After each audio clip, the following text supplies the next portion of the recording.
Hello, for those of you who don't know me, my name is Ryan. I did a speech a few weeks back now in Newcastle on geoengineering, GMOs and nuclear power.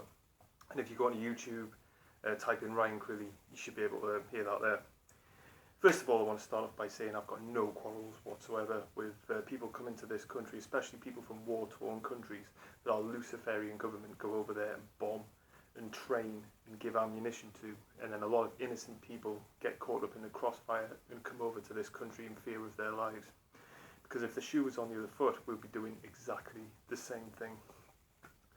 Now, I spoke to a guy, there was a soldier, went over to Iraq, and he was telling me how he witnessed loads of drone strikes and thousands of people get killed in these drone strikes.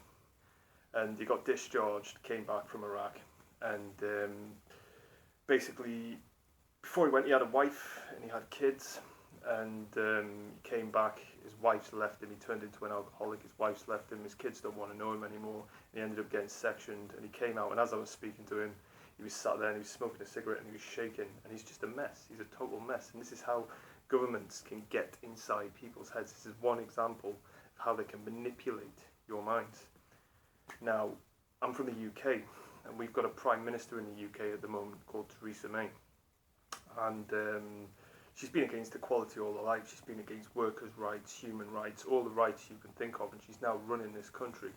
Now, before she got into power, we had a vote for Brexit and the European Union if we wanted to leave the UK, if we wanted to leave the European Union and stay in the UK or stay in the European Union.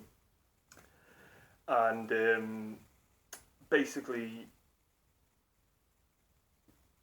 I think personally that was fixed. I think the Brexit thing itself was meant to be, because I know people say it's a conspiracy theory and a lot of people laugh about these things, but back in 1991 George H.W. Bush did a speech on the New World Order, and people, laugh at it, call it a conspiracy theory, but he made that speech in front of the United Nations.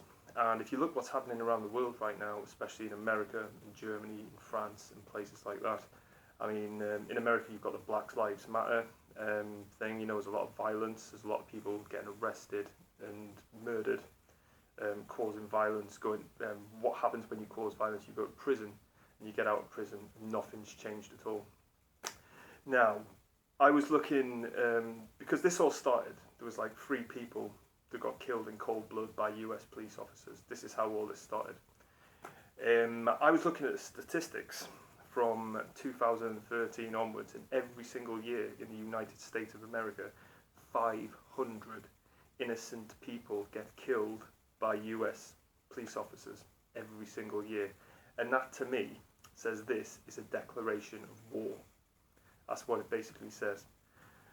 So what we need to do is we need to get up as individuals and tackle it this way, because I know that's what we need to do. We need to get up as individuals and say what we need to say, because I mean it's great going on marches and things like that, and it gets your point across, and you feel like you're part of something and everything. But if everyone got up as an individual, that's power. If everyone stood up and said a piece as an individual, that would be great, because everybody, like our entire lives, we've been attacked by media, we've been attacked by other mediums as well, television, all sorts of things, psychologically. So we go psychologically right back at them. That's what we need to do, because if we do that, they'll start to panic, because they know without us there is no government. The government does not exist. So at the end of the day, that's what we need to do, and the quicker we do it, the better. Because it's basically a battle between good and evil. That's what it is. And so I'm calling on everyone to unite and do something. I mean, you don't have to get up and say something. I mean, you could do something through music. You could do something through another sort of, choice of your own. But do something for the good of the planet. Do something to put towards what everyone else is doing, to create change, because that's what we need to do at the end of the day. We need to make a change, because at the moment there is no change. Without change, things aren't going to change. Well, I think that's all I've got to say anyway. But thank you very much for your time. Thank you for listening, and I'll speak again soon. Okay, bye now.